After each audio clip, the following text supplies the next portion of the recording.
दोस्तों तो कोविड-19 को फैले हुए 8 महीने के भी ऊपर हो गए हैं। दिसंबर में मिला था चाइना में पहला कोविड पेशेंट। खैर वो चाइना है, उसकी इन्फॉर्मेशन में ट्रांसपेरेंसी होती ही नहीं है। अब क्या पता वहाँ पहला केस कब आया हो।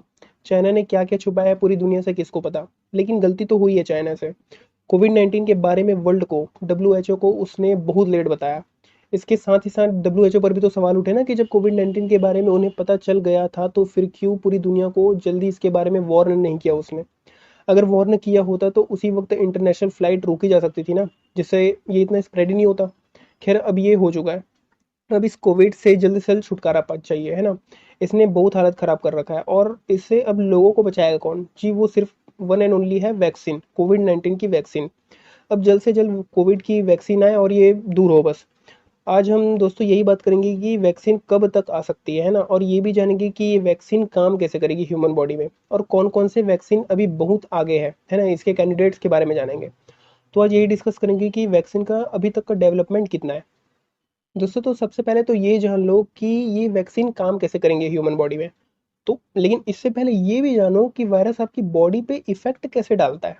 देखो, ये वायरस आपकी बॉडी में जो सेल्स होती है ना, कोशिका होती है, उस पर अटैक करता है। अब ये उन सेल के जेनेटिक इंफॉर्मेशन को इफेक्ट करता है। इसको थोड़ा अच्छे से समझते हैं।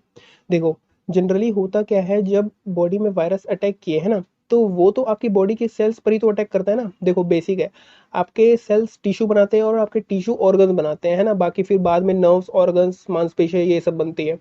तो जब वायरस अटैक करेगा तो ये आपके सेल्स पर ही तो अटैक करेगा ना। तो वायरस जब यहाँ अटैक किया, ठीक है, किसमें, आपके सेल्स में। अब भैया आपके सेल्स के अंदर होता है क्रोमोसोम, और उसमें होता है दोस्तों डीएनए। अब उसमें भी अलग अलग टाइप हो गए, जैसे आरएनए हो गए, टीएनए हो गए, है ना। तो इन्हीं के फॉर्म में आपकी बॉडी के अंदर जेनेटिक इन्फॉर्मेशन होते हैं। तो जब आपके सेल में वायरस अटैक करेंगी तो ये इसमें भी तो इम्पैक्ट डालेगा, है ना। और वही जेनेटिक इन्फॉर्मेशन रेप्लिकेट हो जाएगा जब वायरस अटैक करेगा होस्ट सेल के अंदर। तो अब ये होस्ट सेल क्या है, देखो। तो ये होस्ट सेल जब आपकी बॉडी में पहले वायरस अटैक करता है तो वो एक सेल में जाके बैठ जाता है, उसी सेल को होस्ट सेल कहते हैं। ये इमेज में देखो, तो पहले हुआ एब्जॉर्प्शन किसका, वायरस का। फिर इस वायरस की एंट्री होगी आपके बॉडी के सेल के अंदर, वो होस्ट सेल में जाकर बैठ जाएगा। जैसे ये इमेज में आप देख रहे हो, है ना, यहाँ देख सकते हो अच्छे से। फिर ये वायरस सेल के अंदर वायरस की अपनी खुद की जेनेटिक इन्फॉर्मेशन डालेगा, यहाँ देखो, है ना, ये डाल रहा है इन्फॉर्मेशन। ये जाके आपके बॉडी के सेल के डीएनए में जाके बैठ जाएगी। और फिर ये उस होस्ट सेल के एंजाइम के साथ मिलकर खुद का प्रोडक्शन करने लगेंगे। ये इसमें देख सकते हो, है ना। और जब ये ज़्यादा मात्रा में बन जाएंगे तो ये होस्ट सेल से बाहर निकलकर बाकी के और भी सेल्स को इन्फेक्ट करेंगे और उनके साथ भी यही प्रोसीजर करेंगे। तो ऐसे करके ये धीरे धीरे बढ़ते जाता है ना। तो ये दिक्कत करता है वायरस आपकी बॉडी में। अब इसका नेचुरल डिफेंडर कौन है, इस वायरस को हमारी बॉडी में मौजूद इन बिल्ट इम्यून सिस्टम होता है, वही इसको रोकता है। जैसे मैंने आपको पिछली वीडियोस में बताया था कि आपका इम्यून सिस्टम कैसे लड़ता है एक्सटर्नल वायरस से है ना। लिंक मिल जाएगा डिस्क्रिप्शन में। मैंने ये पूरा इम्यून सिस्टम कैसे काम करता है पूरा बताया हुआ है, थोड़ा सा बताता हूँ फिर से। तो दो टाइप की आपकी इम्यूनिटी रिस्पॉन्स मैकेनिज्म होती है, एक एंटीबॉडी मेडिटेटेड, है ना, और एक सेल मेडिटेटेड। अब एंटीबॉडी वाले में आपके आईजीजी और आईएमएम होते हैं जो वायरस को मारते हैं, और वही सेल मेडिटेटेड में आपकी खुद के सेल जब वायरस उनको इफेक्ट करते हैं तो वो खुद ही मारते हैं। एक्चुअल में दोस्तों हमारी बॉडी अपने में ही एक पूरा डिफेंस वेपन है वायरसेस के लिए। आपके हार्मोन तक एक्सटर्नल वायरस को मार सकते हैं, आपके बोन मैरो तक आपके एक्सटर्नल वायरस को मार सकते हैं। तो ये जो सेल मेडिटेटेड होता है उसमें आपके मोनोसाइट्स हो गए, लिम्फोसाइट्स हो गए, न्यूट्रोफिल्स, बेसोफिल्स जो एक्सटर्नल वायरस को खत्म करते हैं वो होते हैं, है ना। और ये आपके वाइट ब्लड सेल्स में मिलेंगे। खैर इतना डीप में नहीं जाऊंगा। तो दो तरीके से आपकी बॉडी इम्यूनिटी काम करेगी, है ना, आपकी दो बॉडी की, एक एंटीबॉडी और एक white blood cells, T cells, monocytes, ये सब, ठीक है। तो ऐसी हमारी इम्यून सिस्टम होती है। ये हो गया क्लियर। अब वैक्सीन की बात करते हैं। पहले तो ये जान लो कि वैक्सीन बहुत जल्द आने वाला है, क्योंकि पूरी दुनिया वैक्सीन बनाने में लगी हुई है। तो वैक्सीन के टोटल 165 कैंडिडेट्स है ना। दुनिया में 165 नाम आ चुके हैं वैक्सीन के, ठीक है। तो पूरी दुनिया लगी हुई है वैक्सीन बनाने में, तो 165 में से कोई भी वैक्सीन कोविड-19 से लड़ पाएगा, है ना। अब देखो, किसी भी वैक्सीन को बनने में बहुत टाइम लगता है, क्योंकि कोविड-19 एक पैंडेमिक है, तो हर देश जी जान लगाकर वैक्सीन बनाने में लगा हुआ है। देखो, अब वैक्सीन में इतना टाइम क्यों लगता है। अब जो साइंटिस्ट है वो बहुत जल्दी वैक्सीन बना लेते हैं, लेकिन होता क्या है कि वैक्सीन बड़े सेंसिटिव सेंसिटिव चीज होते हैं, सॉरी। तो जब वैक्सीन कोई बनाता भी है तो वैक्सीन के साथ साथ उसको ये भी देखना पड़ेगा कि वैक्सीन बॉडी के साथ कोई साइड इफेक्ट तो नहीं कर रहा है। है ना।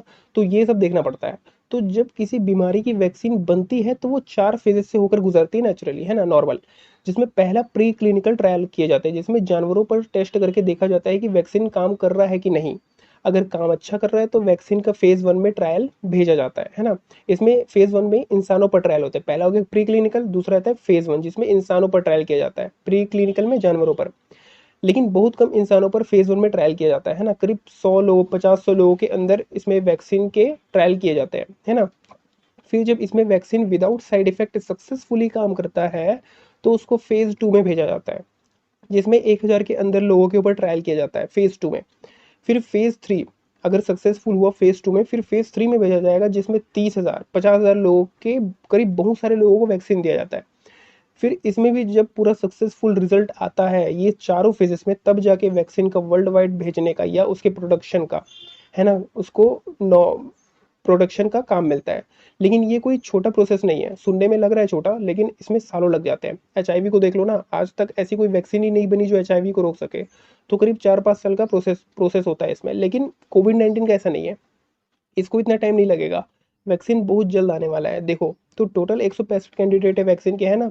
और इसमें भारत के भी 8 कैंडिडेट के नाम है। नाम मैं नहीं बताऊंगा, लेकिन पता चल जाएगा बाद में, है ना, जब आएगा। तो वैक्सीन तो बहुत जल्द आने वाला है, ये आप जान लीजिए। करीब दिसंबर तक तो या शायद जनवरी तक बहुत सारे वैक्सीन के ट्रायल्स लगभग खत्म हो जाएंगे और ऑफिशियली कोविड 19 की वैक्सीन रिलीज भी हो जाएगी। तो अब देखते हैं कि कौन कौन से वैक्सीन के कैंडिडेट है जो फेज 3 में आ चुके हैं, लास्ट फेज में आ चुके हैं। तो फेज 3 में तो काफ़ी सारे वैक्सीन आ चुके हैं, लेकिन जो सबसे अच्छे रिजल्ट दिए हैं वो सिर्फ 3 हैं, है ना। और भी बाकी अच्छे रिजल्ट दे रहे हैं, लेकिन ये सबसे ज़्यादा बेटर रिजल्ट दे रहे हैं। जिसमें से पहली तो मॉडर्ना है, यूएसए डेवलप किया है इसको, है ना, इसे। और ये अभी फेज 3 में है। तो ये काम कैसे करेगा देखो। तो पहले ये इमेज देखो, ये कोविड 19 वाले वायरस का डायग्राम है। ये माइक्रोस्कोपिक व्यू है इसका, है ना। और ये वाला इमेज बस इसको अच्छे से समझाने के लिए, है ना, कुछ कांटे जैसे कोविड 19 के वायरस में इसमें लगे हुए हैं। और वही कांटों की वजह से ये आपकी बॉडी के सेल्स पर चिपक जाते हैं और फिर फैलने लगते हैं, है ना। अपने आप का खुद ही प्रोडक्शन करते रहते हैं ये।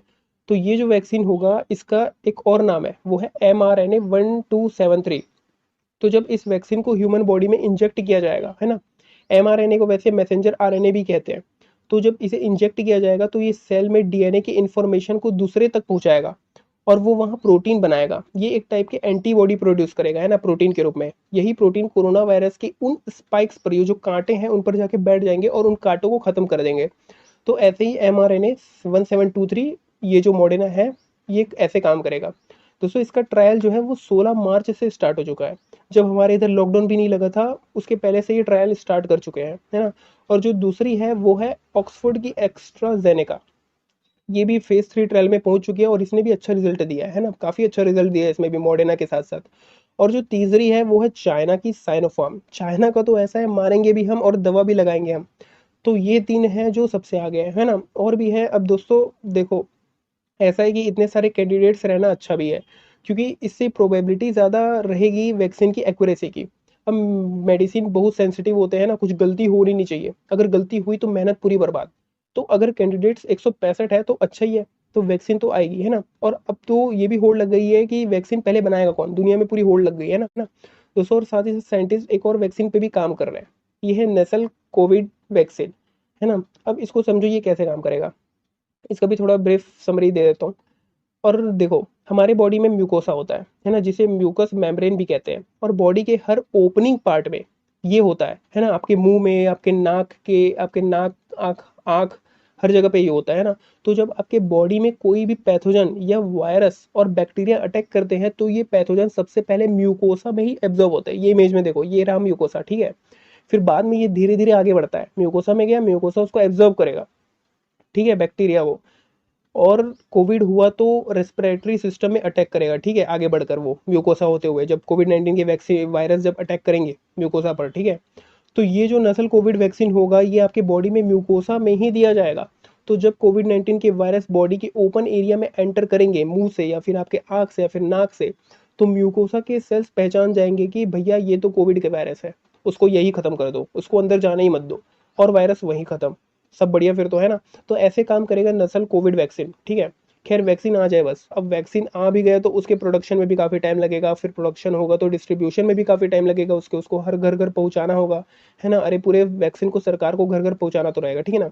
तो लगभग 7 से 8 मंथ का मिनिमम टाइम लेकर चलो, तब तक आपके पास शायद वैक्सीन पहुंच जाएगा, शायद, है ना, कंफर्म नहीं, उसके पहले भी पहुंच जाएगा, मैं तो चाहता हूँ पहले पहुंच जाए, है ना। तब तक तो इम्यून सिस्टम से ही काम चलाना पड़ेगा।